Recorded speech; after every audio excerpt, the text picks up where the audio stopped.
everyone, you're listening to the Authors of Mass Destruction podcast with fiction author and national security expert Natasha Bajema. Join me as I interview subject matter experts about weapons of mass destruction and emerging technologies and authors who write about them. We'll discuss the ethical, societal, and technical aspects of science and technology so that you can tell great stories and still get the details right. Thanks for tuning in to the Authors of Mass Destruction podcast. Today, I'm thrilled to be talking to Dr. Andrew Maynard. He is a professor at the School for the Future of Innovation and Society at Arizona State University. He is also creator of the YouTube channel Risk Bites and the blog 2020science.org.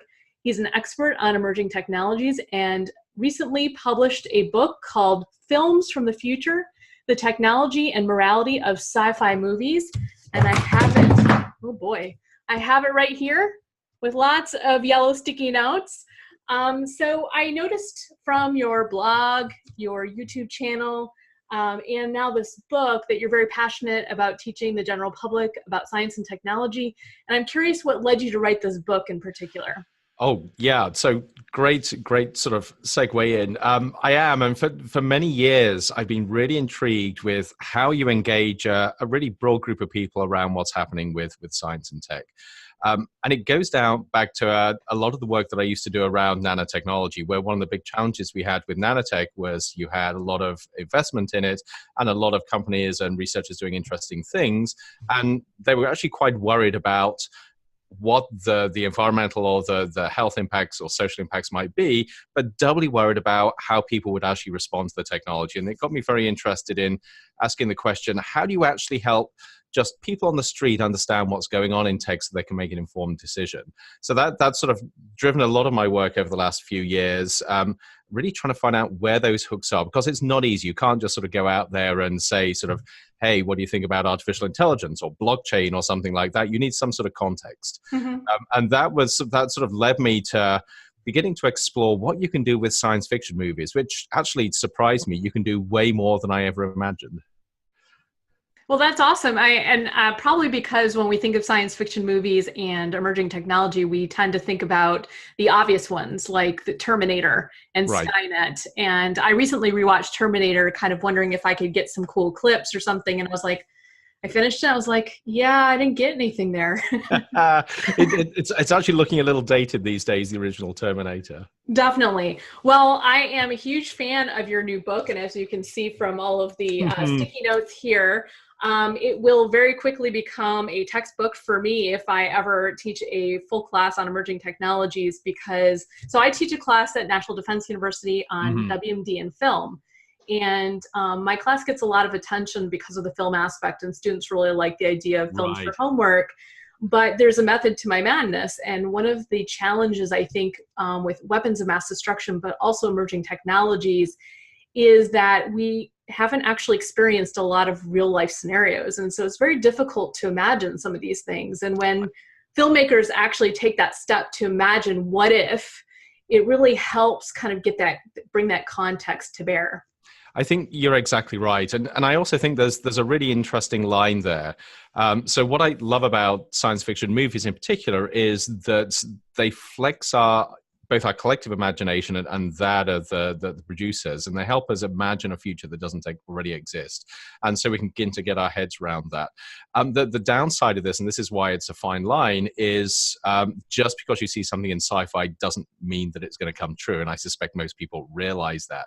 So then the trick is, and I suspect you find this with what you do in your work, how do you act as an expert guide to translating those imaginations of the future into something which is relevant today? That is indeed the challenge. And you probably have experienced this before, but you can very quickly get the eyes rolled to the back of the head if you get too technical. So there is definitely a balance between engaging imaginations, staying true to the technical issues. And that's why I think your book is so fascinating. So you had me at Jurassic Park. So you started off with... I started off with the right one. Yes, chapter 2.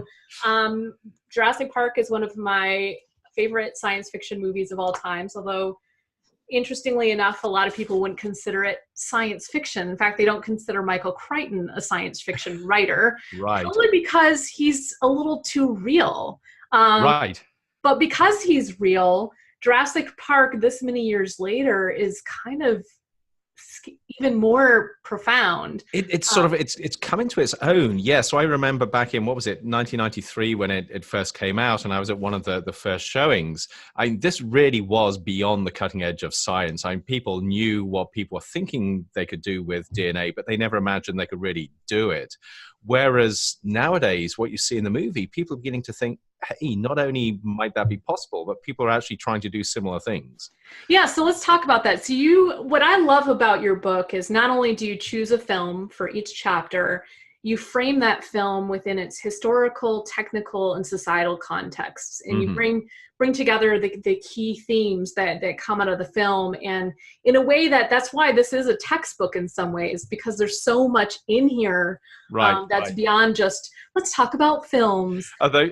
So you're exactly right. And this was written so I could actually teach from it. But I hate that thought that somebody's listening thinking, God, it's a textbook. There's no way I'm going to read this. Because it was written to be sort of enjoyed. But it's not written like a textbook. So this is my nighttime reading. I'm like, oh, I get to read another chapter. And I've reread chapters because there's so much in there that is fascinating. So let's talk about de-extinction, because that's a theme that you bring up in chapter 2, and that's actually real life. And there's a project going on with the woolly mammoth. I don't know. That's right. Yeah, the Pleistocene project. That's, you see my verbal dyslexia coming in there. But yeah, so this is what absolutely fascinated me about this. So Jurassic Park is obviously about the idea of bringing dinosaurs back from extinction by finding some ancient DNA and splicing it together and filling in the gaps, and using that to recreate dinosaurs. Now, that's obviously impossible. But the thing that fascinates me is you've now got scientists saying, well, can we do this with species that went extinct just a few thousand years ago, or a few tens of thousand years ago? So now you've got the project to bring back the woolly mammoth, for instance. And there's this crazy justification about how if you bring back sort of mega animals, sort of mega creatures like this to the Siberian tundra, maybe we can counter the effects of global warming. And it's a somewhat subtle and maybe self-serving argument.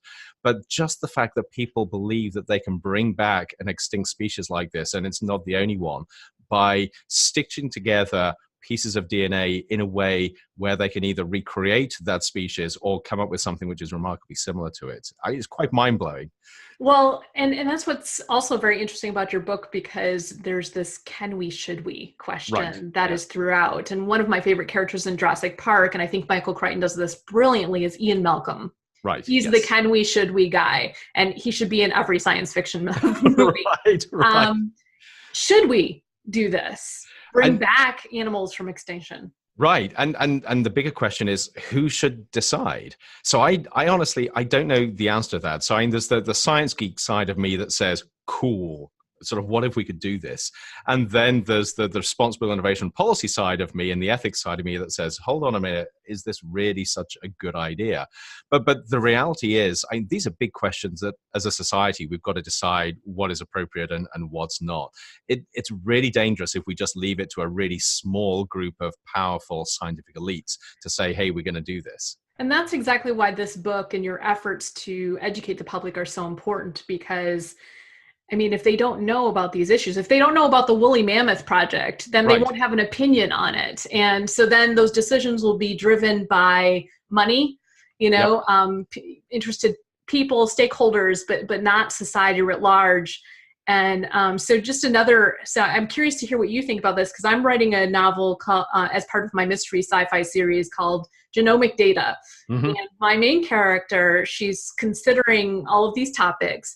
And she throws out the idea, could we go back and harvest, for example, Albert Einstein's DNA? I'll pick on him. And recreate Albert Einstein. Yeah.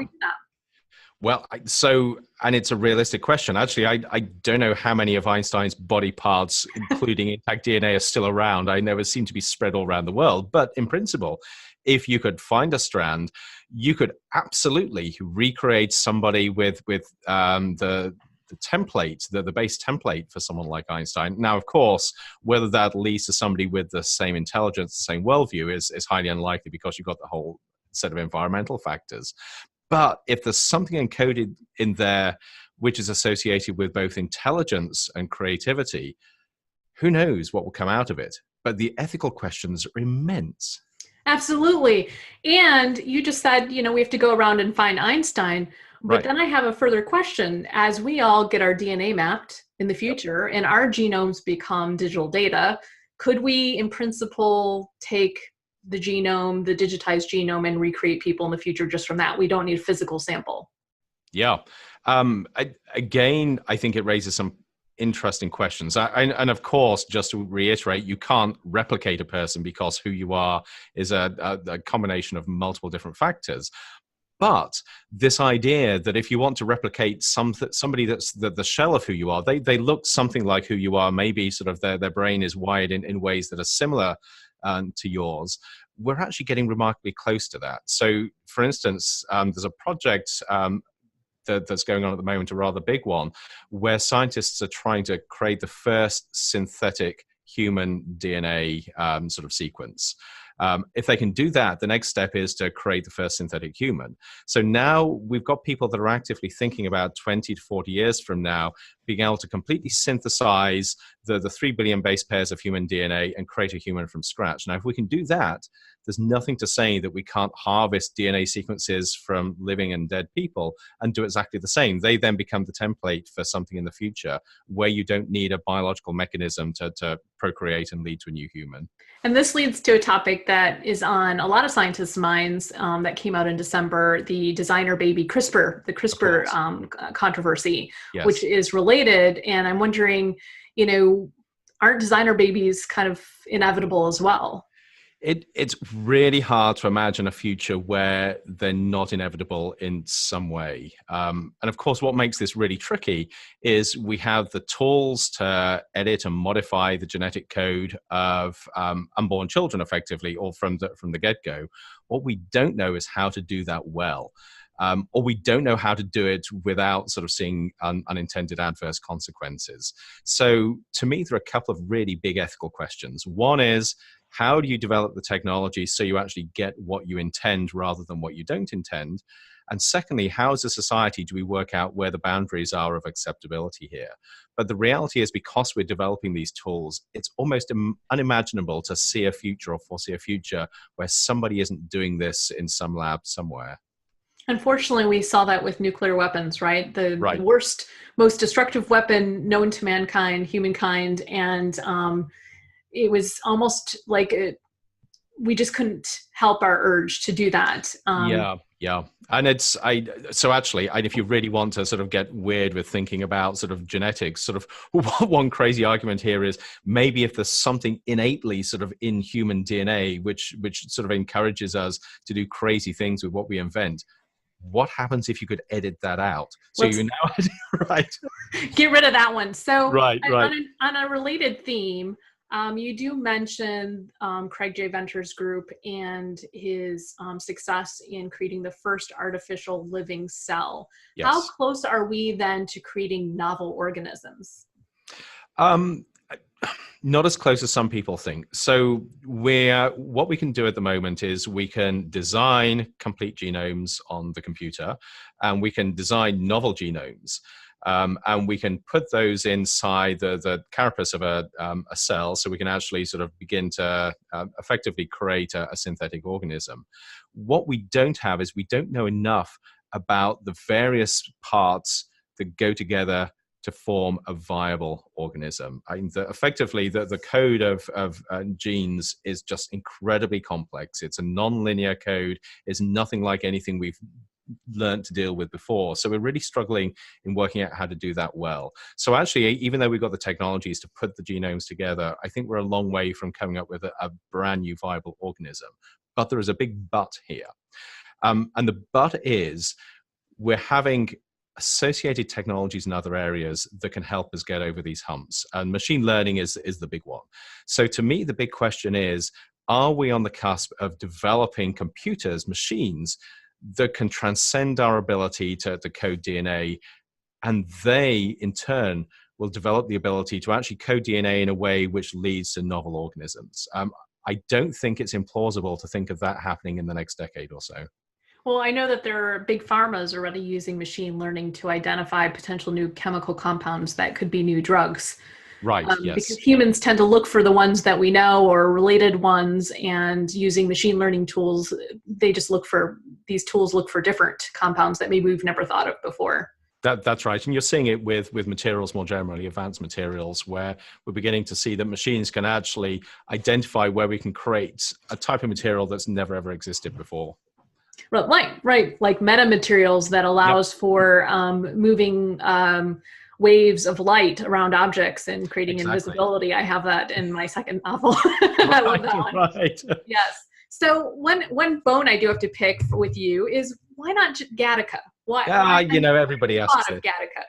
Gattaca? So, so the first thing is, I needed 12 movies. Because this is sort of conceptualized around sort of teaching a class, I needed 12 chapters, 12 movies, which meant that I had to abandon a lot of movies, which are great movies. But I also wanted to tell an overarching story. So Gattaca would have fit in at the beginning where I'm talking about genetic technologies. But A, there are other movies there that I thought actually fit into the narrative I wanted to develop better than Gattaca. And B, if I'm being absolutely brutal here, Gattaca is looking a bit frayed around the edges these days. Now, everybody uses it. I mean, it's so passé to have a conversation around gene technologies and people say, oh, but Gattaca. So I wanted to do something a little bit different. That's funny because when I talk to my students, Gattaca is also getting old in age in the 1990s. When I talk to my students are Gen Xers, so in their 40s. So Right. there's still people who haven't, they haven't seen the movie Gattaca. And if you ask a young person, what's Gattaca? So it's interesting that comes up a lot in your circles. So Yes. another related topic, and one that just fascinates me, is cloning, which is Mhm. chapter 3. And Yep. you chose a movie I wasn't familiar with at all. Why did you choose this movie? I did. So the movie is Never Let Me Go. It's a British movie. It's based on a novel by the British author Kazuo Ishiguro. And it's very unlike any other movie in the book. And that's one of the reasons it's there. I wanted some diversity in these science fiction movies. But what really fascinated me about that movie is it looks at the social consequences of a technology without focusing on the technology itself. So it's set in an alternate timeline back in the 70s to the 90s, where society has decided that cloning is the technology which is going to allow people to live healthy lives up to sort of way past the year 100 and beyond there. But the price they have to pay is they have to grow these children that they're eventually going to harvest the organs from. And the movie focuses on the lives of 3 children. So you see none of the technology whatsoever, but what you see in devastating detail is the impact that this societal decision based on this technology has on these groups of children, or on this group of children. And that really fascinates me because it gets to the heart of this dynamic between what we do with the technology and the decisions around how we use it in ways that benefit many people but maybe severely disadvantage some. Yes, definitely also raises the question, what makes us human, right? It So, absolutely does. if we create clones to enable us to live longer lives, are those clones then, do they have the same value? Are they Yeah. somehow And yeah. I was going to say not to give too much of the plot away, but this plays heavily into the chapter because the movie plays around with this idea that society can abuse the clones because they're not real humans. They don't have souls, which is a pretty damning perspective anyway. But what really got me and really moved me writing this was the realization that you still have people in real life that think like this, especially around in vitro fertilization. I have a quote in the book from somebody who basically says, I was born through IVF and I don't know if I have a soul. And it is, to me, it was devastating that still in today's society, we have people that are seeing the distinction between human and not quite human in that way. Yeah, I don't know if I compute that, but I can definitely see that being an issue. And I'm sure you considered the movie The Island as well, which is kind of similar, but a little bit. It is. So again, it was another contender, but that was a little bit more sci-fi, and I wanted that variety in the types of movie. Yeah. So moving on to chapter 4, which is another one of my favorites, Minority Report. Mm-hmm. And I think it's a topic that is coming up more and more. So surveillance, the notion of data, Facebook, the Facebook issue, the elections. but I still feel that at least in the United States, there's a great deal of apathy about the amount of data that we're creating and who has that data. I'm wondering if you could talk a little bit about why you chose Minority Report and some of the themes that you raised in the book. Sure. So in one way, Minority Report was a really nice segue looking at the genetic engineering. Excuse me a second. Because the central technology in Minority Report is the precogs, the result of a genetic experiment gone wrong effectively, and they can see slightly into the future where somebody is going to be murdered. And of course, it's a totally fantastical technology, but it allowed me to have that link. But the really interesting thing about Minority Report is how it begins to ask questions about if we can predict what somebody will do and what their character is, how as a society do we use that information? And it is incredibly relevant to today's society, especially when you're seeing police forces using big data and machine learning algorithms to identify where crimes might occur, who might commit a crime, and they're beginning to take preemptive action there. And the ethics around that are surprisingly complex. But certainly as a society, we're getting to a point, because many people just aren't asking questions about this, that we could be overstepping an ethical line without realizing it, especially when you have this attitude where if nobody's really being hurt directly about privacy, around privacy issues, they'll say, what's the big deal? And it's only when it becomes personal that they realize maybe it's not a good idea for somebody else, some big corporation, to have every little piece of data on your life in their files. Yes, definitely. What's interesting is that this predictive policing is already being used, and I loved the personal anecdote that you have in here about taking that test that shows your risk for being criminal, for criminal behavior. That's right. Yes, Verus Prime, which fascinates me. So this is something that I was given this press release on, where it actually said a Minority Report like technology, where you answer these 20 questions and it'll tell you whether you're more or less likely to be a white collar criminal. And what I discovered is, at least this is my excuse, that academics have got the same profile as white collar criminals. So I actually came out with quite a high felonious index from this. Yes, I expect I would as well. And what's interesting, I read in the Washington Post in 2018, probably about 4 months ago, there was a company called Predicticum, and they were advertising babysitting assessment services to parents. I don't know if you heard about that one. Yes, I did. And so they've since discontinued the service. But under public pressure as well. So yes, they thought this was a great idea, but as soon as the Washington Post and others reported on it, there was such a public backlash that they discontinued service. And what probably happened is that somebody thought, ooh, here's a startup. I'm going to come up with this idea. Parents are always worried about babysitters and whether they can trust their babysitters. And here we'll come up with the ultimate solution.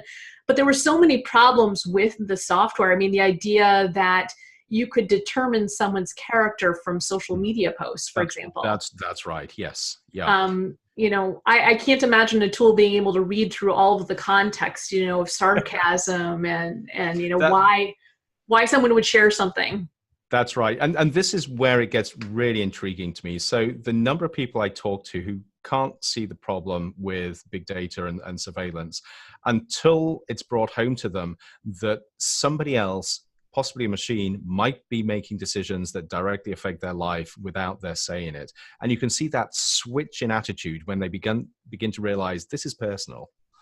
Absolutely. I don't know if you also saw a New York Times article come out about location data. They did a study where they gained access to location data from probably a third party. So originally the location data came from cell phone providers, Verizon, et cetera. And then it got to a third party, and New York Times was able to access this data. And what was fascinating about the data, they got it from Manhattan. So a small location, highly populated location. And they were able to distill out of that data set which cell phone signal belonged to the mayor. Right. I hadn't seen that, but that is, yeah. So it really underlines this idea that one little piece of data or one data set may not be that important, but when you can triage and triangulate between different data sets, then it becomes incredibly powerful, and you can reveal things that you might otherwise think aren't revealable. Right. I mean, if you think about it, you carry your cell phone wherever you go. Right. If someone has access to your cell phone signals data, then they only need 2 signals to pretty much identify who you are, Right. where you live and where you work. And Right. that's where most of the signals will be sent from. And then from there, they can see who your doctor is. They can see, what gym you go to. Also, once they figure out what your cell phone signal, who you are, they can figure out where you are at all times. That's exactly it. It becomes a key to the system. Right. So I'm trying to kind of get people aware of this, but what I've encountered is just an enormous apathy to this. And I think you're right that until it becomes personal, people just don't seem to see it. What I also liked about this chapter is you kind of take it to the next level. So you take minority report prediction to big data and predicting our behaviors.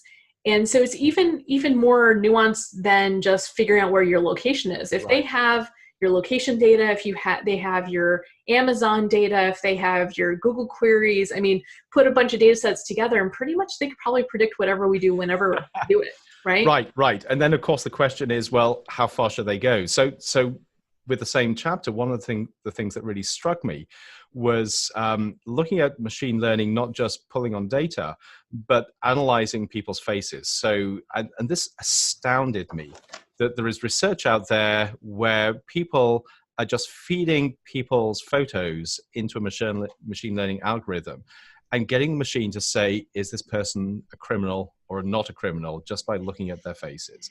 So I think from everything we know about the history of predicting criminal behavior, this is tripping over an ethical boundary. We really should not even be doing research like this.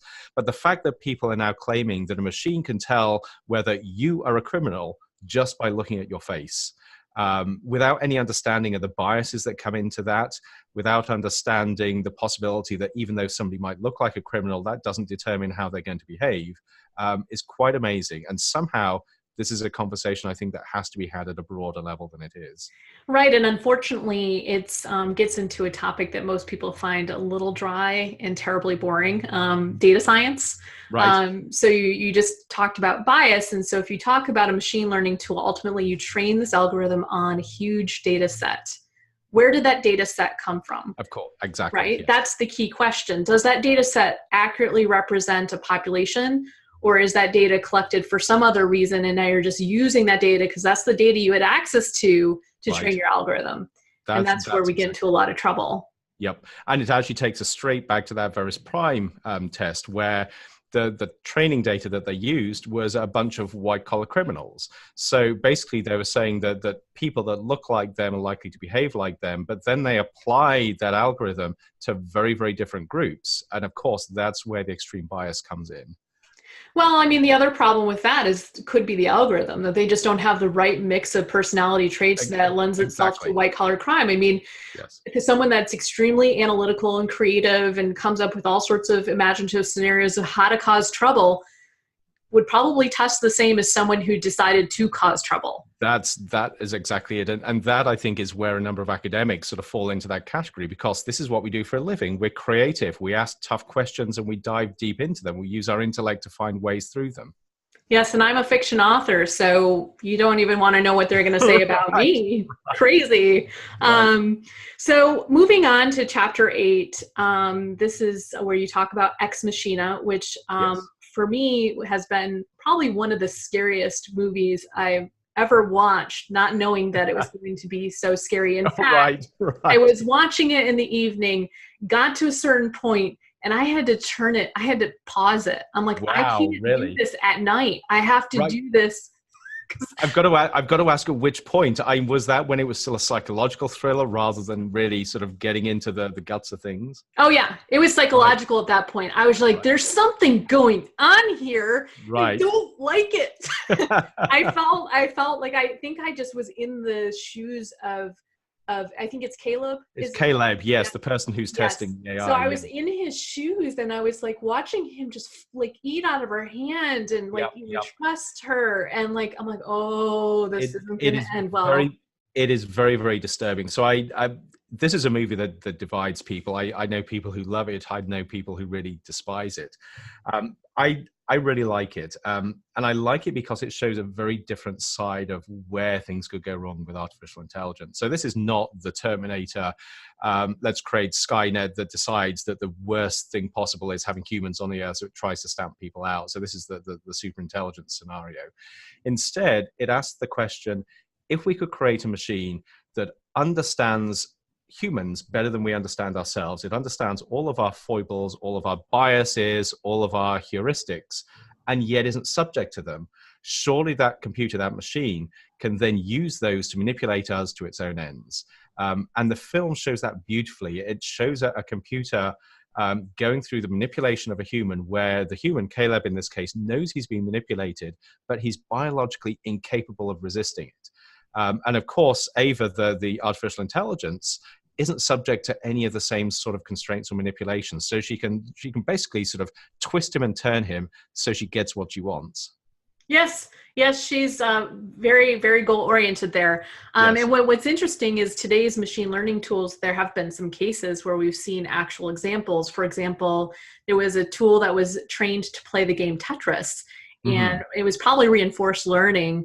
And at some point, the algorithm paused the game to avoid losing. Right. Yes. Right. So it's the same kind of manipulation. So even though, we want to, as humans, associate malintent with her, but at the end of the day, she had a goal. That's it. She followed that goal. That's right. And so the fascinating thing is, I've taught from this a couple of times now. Ava, the artificial intelligence, to some people is actually a sympathetic character. They don't see her as evil. They just see her or it as a character with specific goals, and she uses the tools at her disposal to reach those goals. Right. And the really kind of shocking thing is how ruthlessly she does that in the end. Yes. But also what I love, so this chapter talks about singularity. Yes. This point in 2045 where I think it's Ray Kurzweil and others think that machine intelligence will exceed human intelligence. And I was very excited to find out that you are a skeptic on this, because I am also a skeptic. So I'm curious, why are you so skeptical of these predictions? So this partially comes from my sort of physics background and the work that I've done in very sort of practical real world emerging technologies. So the idea of the singularity is certainly seductive, this idea that technology innovation accelerates so fast that we get to a point beyond which we just cannot see what's going to happen because it's going to be going so fast. But there are at least two fundamental flaws to my thinking in this. The one is this assumption that exponential growth in technology innovation is going to continue forever. So part of Kurzweil's thinking and others is, if you draw a line from what are, say, computing technologies or computing capabilities were 100 years ago, and look at where they are now and where they're going in the future, you can carry that line out to 2045, maybe a little bit more, and you can predict that our computing power is going to be so powerful that it's going to far exceed not only the individual human brain, but our collective brains, and therefore we're going to see the emergence of superintelligence. The problem is, it assumes that things in the future are going to carry on in the same way as they have done in the past. And that's the fallacy of exponential extrapolation. And we know that in any system where you've got exponential growth, at some point it stops. You cannot sustain it. And the likelihood is that this exponential growth in computing power at some point is going to stop, or it's going to tail off, without us seeing these really fantastical futures. I was going to say that the second fallacy to my mind, and I'm sure people would disagree with this, is thinking about intelligence and computers as just another form of the human brain.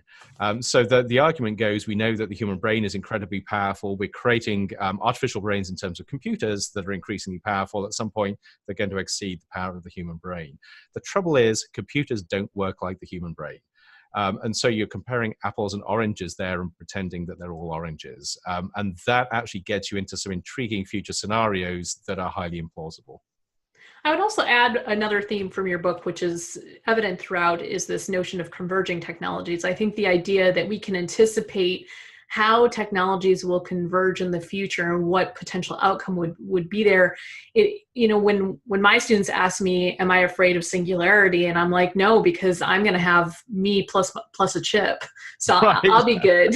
Right. If you stay just human, good luck. Right. But, You're going to transcend, but in a different way. Yes. Right. It presumes, this notion presumes that we're going to have humans and machines separately and not hybrid forms before we get to that point, right? Yes. Yeah. Yeah. And ultimately, sorry, go ahead. And no, and of course, I was going to say, and this is where things get very difficult. So yes, I talk a lot about convergence leading to nonlinear advances. So it's a little bit the same, a little bit similar to exponential extrapolation. And so I would argue that it's actually hard to predict the future because, say, when you sort of put machine learning together with gene editing and maybe throw something else in there, the results are transformative and unpredictable. But there's still a difference between having an unpredictable future and a totally fantastical future. And the other issue from my perspective, I'm an international relations expert and I work at Department of Defense, and we were having conversations today about autonomy, and sometimes thought crosses my mind, we might all destroy each other before we get to singularity. Of course, yes. Yeah, happy note. Right. So another theme that comes out throughout your book, and especially present in chapter 10, so this is the nano pants. I love that. Mm-hmm.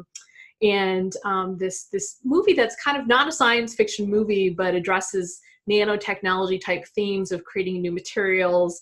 But you talk a lot about Luddites. So yes. Talk a little bit about that. Yeah, so the movie, first of all, is The Man in the White Suit, which is an early 1950s British comedy, which it seems really strange having that in a book where I'm talking about nanotechnology. But really, it's a story about a scientist, very narrow-minded scientist or narrow-focused scientist who designs and creates this fabric which doesn't wear out, doesn't stain. He thinks it's going to transform the world until he realizes that the one thing that nobody wants is clothes that never wear out because it puts people out of business. It puts, basically it destroys society as we know it. But I use that as an excuse to start talking about the Luddite movement, which if you go back in the UK, was it 100 or so years, I forget the exact dates, was a movement against the automation of weaving and textile production. So similar sort of attitude where you had magnates in business and industry thinking, here's a great new technology which is going to transform the world. And there were a group of people that were being put out of business who said, we actually don't want this. And they started smashing the looms. But the point that I make in the book is people very easily think of Luddites as anti-technology. And in fact, even today, if we think that somebody is anti-technology, we call them a Luddite. They weren't anti-technology. They were anti-people taking their jobs away with technology. So it's very, very relevant to conversations around automation. And it really, to me, shows that there are complex nuances associated with conversations associated with technology where more often than not, people aren't scared of a technology, but they want to know how it's going to affect their lives. And we've got to have those conversations about impact. Mm-hmm. Well, what I loved about it personally, so I've been in the field of weapons of mass destruction for the last 19 years. And in the last couple of years, I've been looking at the impact of emerging technologies on WMD. And there are a lot of people in my field who would prefer to keep things just as they are because they've invested their whole career in looking at WMD in a certain way.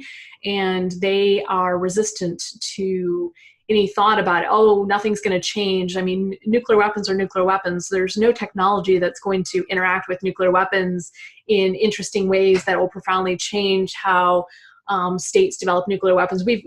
That's already done. That's old technology. I'm like, well, I think our adversaries are looking at the world from as it is, not as we'd like it to be. And so I think anytime you're facing rapid technological change that interferes with business, with the way we, jobs, with the way we do things, with ideas that have been well accepted and almost ingrained in a certain, field. It's really difficult to overcome them, but I feel this sense of urgency to get people there quicker because we're going to have, unfortunately, a failure of imagination if we don't think start to adapt. I think that's exactly it. And it's the failure of imagination, both in terms of trying to hold on to the past and resist where things are going in the future. Well, I don't want to keep you too much longer, but this has been an absolutely fascinating conversation. Where can listeners find you? Where can listeners find me? Your website or your book.